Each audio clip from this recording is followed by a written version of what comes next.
নমস্কার বন্ধুরা, সকলকে আমার চ্যানেলে স্বাগত। আমরা ইতিমধ্যে সকলেই জেনে গেছি আজকে অর্থাৎ 4 আগস্ট 2025 সোমবারের দিন সুপ্রিম কোর্টে রাজ্যের সমস্ত ধরনের সরকারি কর্মচারী এবং সমস্ত ধরনের পেনশনারদের বহু প্রতীক্ষিত ডিএ মামলাটি শুনানির পাশাপাশি রাজ্যের কর্মী সংগঠনগুলির তরফ থেকে করা রাজ্যের বিরুদ্ধে কন্টেম্প্ট মামলা অর্থাৎ আদালত অবমাননার মামলা শুনানির জন্য দিন ধার্য করা ছিল।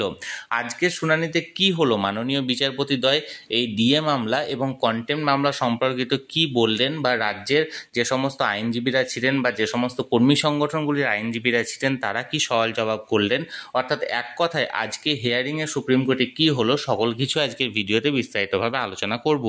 ভিডিওটি ডিএ মামলা সংক্রান্ত অত্যন্ত গুরুত্বপূর্ণ, তাই প্রথম থেকে শেষ পর্যন্ত অবশ্যই ধৈর্য সহকারে দেখবেন এবং ভালো লেগে থাকলে অবশ্যই একটি লাইক করবেন এবং সকলের সঙ্গে শেয়ার করবেন।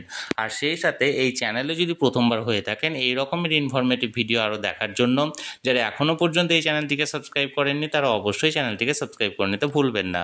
তাহলে চলুন আজকে সুপ্রিম কোর্টে ডিএ মামলা নিয়ে কী হলো সেই ব্যাপারে আমরা বিস্তারিত জেনে নিই।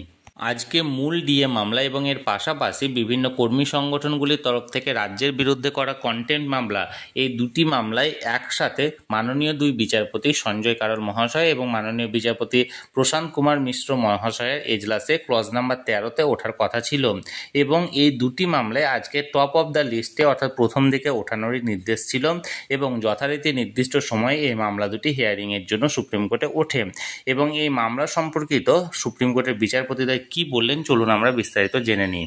আজকে এই ডিএ মামলাটি শুনানির জন্য নির্দিষ্ট সময়ে এজলাসে উঠলেও কিছু কারণবশত এই মামলাটি শুনানি সম্পন্ন করা হয়নি এবং মাননীয় বিচারপতিদ্বয়ের তরফ থেকে জানানো হয়েছে খুব তাড়াতাড়ি এই মামলাটি শুনানি সম্পন্ন করা হবে এবং খুব সম্ভবত এই আগস্ট মাসে পুনরায় আবার এই মামলাটি শুনানির জন্য দিন ধার্য করা হতে পারে।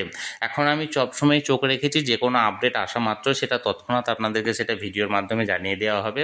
তাই যারা যারা এখনও পর্যন্ত চ্যানেলটির সঙ্গে যুক্ত নেই অবশ্যই চ্যানেলটিকে সাবস্ক্রাইব করে চ্যানেলটির সঙ্গে যুক্ত হয়ে যান।